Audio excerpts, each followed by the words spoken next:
बच्चों के लिए कहानी का जिक्र हो और राजा रानी की बात न हो, ऐसा तो हो ही नहीं सकता।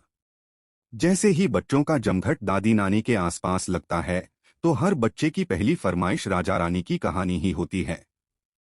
ये कहानियां आज से नहीं, बल्कि सदियों से सुनी और सुनाई जा रही हैं। इन राजा और रानी की कहानियों में कुछ सच्चे, अच्छे और नेक राजा मिलते हैं, तो कुछ धोखे और विश्वासघात का किस्सा बयां करते हैं। राजा रानी के ऐसे कई किस्से हैं जो हमें सच्चाई की राह पर चलने, लोगों की सेवा करने और साहसी बनने की प्रेरणा देते हैं। बस इसलिए हमने अपनी कहानियों की श्रेणी में राजा रानी की कहानियों को भी शामिल किया है। ये कहानियां बच्चों को जरूर पसंद आएंगी और वो इन्हें एक बार नहीं, बल्कि बार बार सुनने और पढ़ने के लिए उत्साहित होंगे।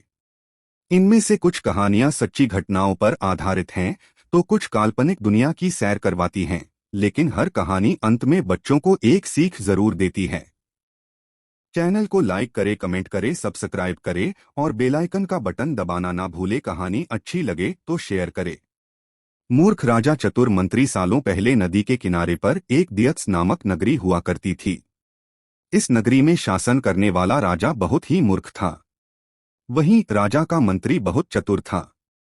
एक दिन शाम के समय राजा और मंत्री दोनों नदी किनारे टहलते हुए शाम का आनंद ले रहे थे। तभी राजा ने मंत्री से एक सवाल पूछा, क्या तुम बता सकते हो कि यह नदी किस दिशा में और कहां तक बहकर जाती है? मंत्री ने राजा को तुरंत जवाब देते हुए कहा कि यह नदी पूर्व की दिशा में बहती है और यह पूरब देश तक जाती है।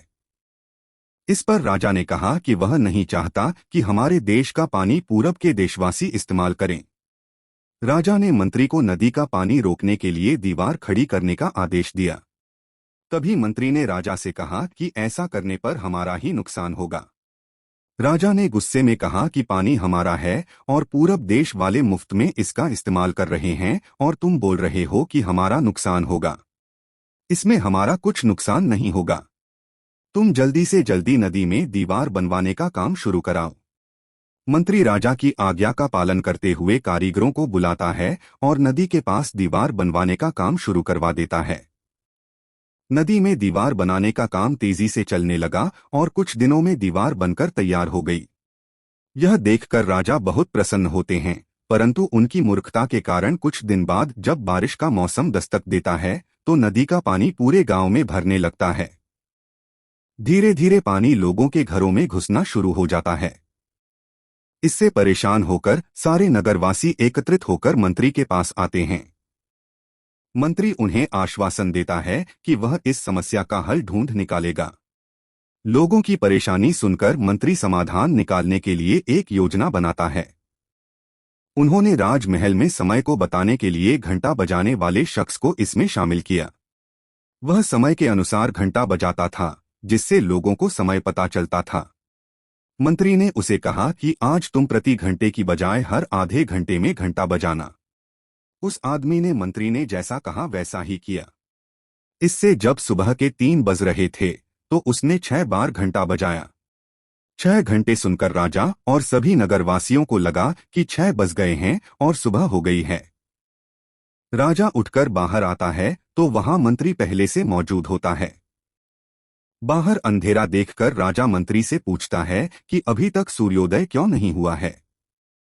राजा के सवाल का जवाब देते हुए मंत्री ने कहा, महाराज प्रातःकाल हो चुकी है, पर हमने पूर्व दिशा वालों के यहाँ पानी को जाने से रोक दिया है, तो शायद इसलिए उन्होंने हमारे यहाँ सूर्य की रोशनी को आने से रोक दिया है। इसलिए सूर्य उदय तो हुआ है, पर हमारे देश तक रोशनी नहीं पहुंची है। ऐसा लग रहा है कि अब हमारे देश में सूरज की रोशनी कभी नहीं पहुंच पाएगी। यह सुनकर राजा चिंता में पड़ जाता है और मंत्री से पूछता है कि क्या इसका कोई उपाय नहीं है। तब मंत्री उत्तर देता है कि महाराज, अगर आप नदी का पानी छोड़ देते हैं तो हो सकता है कि वो भी सूरज को छोड़ देंगे। इससे राज्य में फिर से रोशनी आ जाएगी। राजा मंत्री को तुरंत नदी की दीवार तुड़वाने का आदेश देता है। मंत्री कारीगरों को नदी पर ले जाकर उन्हें दीवार तोड़ने के लिए कहता है। कुछ घंटों में कारीगरों ने दीवार गिरा दी और तब तक सूरज के निकलने का समय भी हो गया था। सूर्य उदय हो गया। सूर्य की लालिमा देखकर राजा बहुत खुश हुआ और मंत्री को इनाम देने की घोषणा की।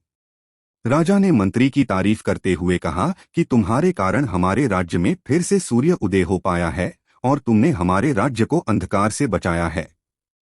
इसके बाद मंत्री कहता है कि महाराज, यह तो राज्य के लिए प्रति मेरा फर्ज था।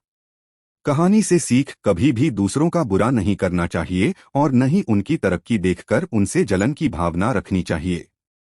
चैनल को लाइक करें, कमेंट करें, सब्सक्राइब करें और बेल आइकन का बटन दबाना ना भूलें। कहानी अच्छी लगे तो शेयर करें।